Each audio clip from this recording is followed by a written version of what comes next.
the punchline of that story is I come back to the States. When I get back to the States, my assistant goes, Ron, did you hear that John Mayhew died?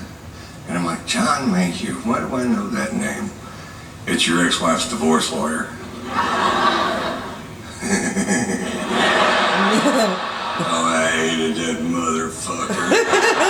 That Yale snob fucking piece of shit fucked me out of so goddamn much money. And it happened 10 years before, but I still had his office number in my phone. And my wife said I was a dick for doing this. But as soon as I found out he died, I called his office. I said, I'd like to speak to John Mayhew, please. And the lady goes, well, I'm very sorry to tell you, but Mr. Mayhew passed away. I said, okay. And I call her right back. I said, I'd like to speak to John Mayhew, please.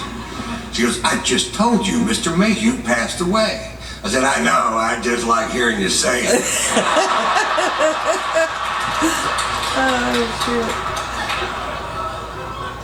My wife's like, you're a dick. I'm like, bullshit. He's like, yeah, I don't know where he's buried. I'll show you, dick.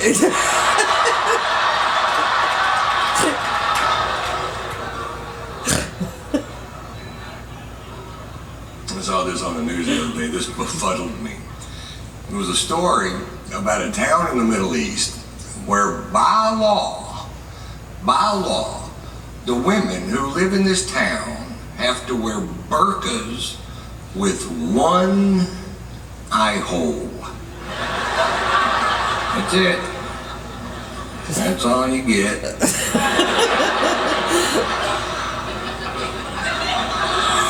One eye hole. Not two eye holes like those other sluts. Oh my God. One fucking eye hole. Just enough to keep from bumping into shit. That's all you need. And the guys over there still think they're hot. They're like, oh, look at that one. Which one? They all look like fucking tents. And I think that's why they marry so many of them. You gotta unwrap a few to get the one you're looking for. In a sight unseen situation.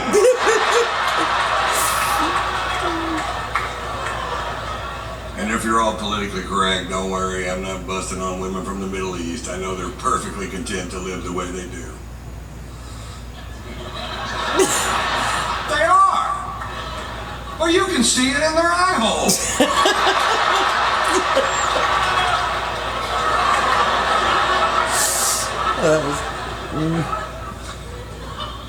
3 weeks ago, my wife and I went to New York City, and we went to a gay wedding, and it was a man marrying a woman, but it was the gayest fucking thing I've ever seen.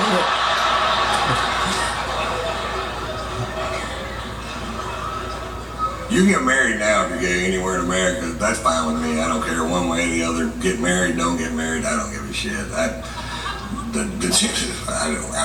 got tons of gay friends. Most of them male dancers from fucking Vegas, and they're like, we want to get married too. I'm like, you're gonna fucking hate it.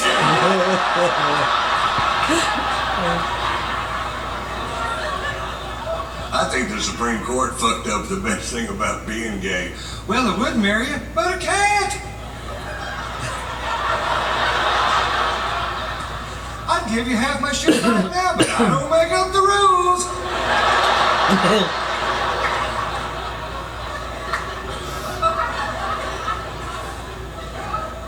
I was doing this meet and greet the other day right after a show, and this young guy goes, when my girlfriend comes back from vacation with her parents, I'm going to ask her to marry me. Do you have any advice, Mr. White?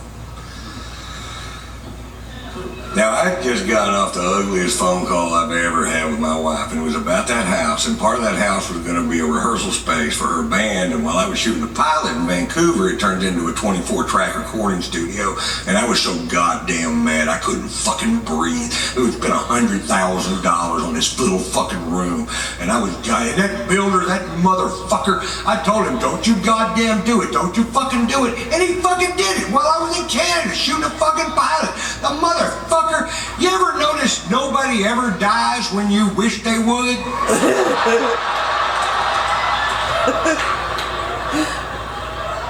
This conversation got so goddamn out of hand. The shit that should have never got said, and it just spun into this big shit storm of fuck. I'll tell you how the conversation ended, and then you'll know how it went. This is how the conversation ended.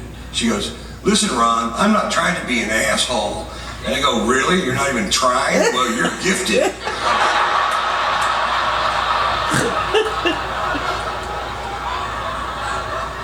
And I told this young guy, I said, "Yeah, if I were you, I'd go to a gay bar and let somebody fuck me in the ass and make goddamn sure I'm not gay. Because it looks like they're having more fun than anybody to me." And it does too, because we live right next to West Hollywood. You go anywhere in West Hollywood, there's these gigantic gay men's clubs with these huge patios. These places are packed to the fucking rafters at 2:30 in the afternoon, 7 days a week. And these guys are laughing and dancing and drinking, and they're having a fucking blast. And you know why they're having so much fun? Because there ain't no goddamn women there. That's what. They're doing whatever the fuck they want to do, whenever the fuck they want to do it. I got a good idea, Tommy. Let's do a big shot of tequila, you snore some cocaine off my dick, and fuck me right up the butt. And they march off to the bathroom and do exactly that, exactly then. And the reason they can is there's not a woman there to go, "Well, that's morally wrong, and bathrooms aren't near clean enough to butt fuck in." And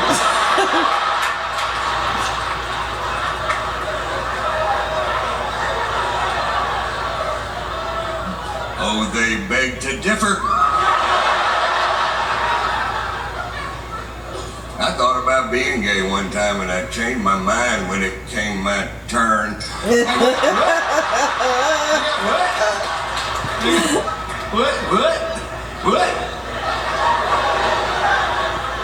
What?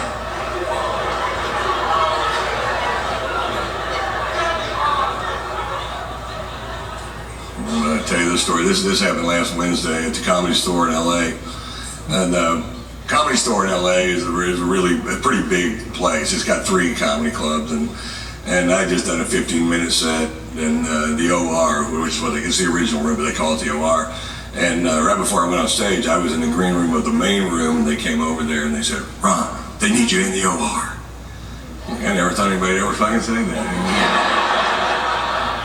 So I did my set, and I'm out in the hallway talking to Joe Rogan, and this guy comes up to me, and he's early 30s, I would guess, very flamboyant, very nervous.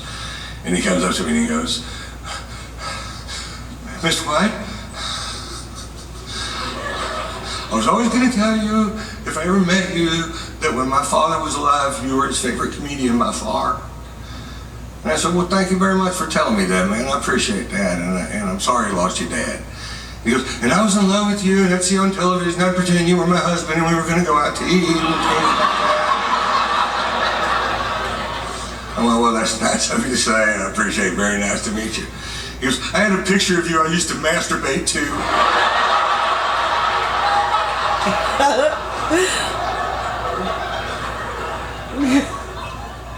Which one?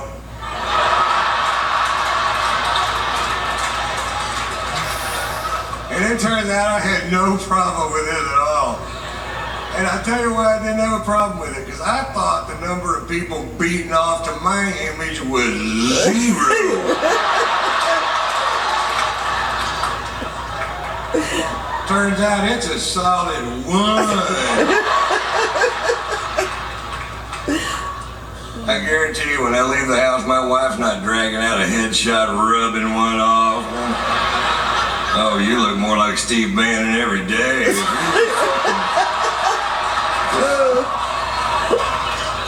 Red lipstick on that nose. This would be hot as fuck.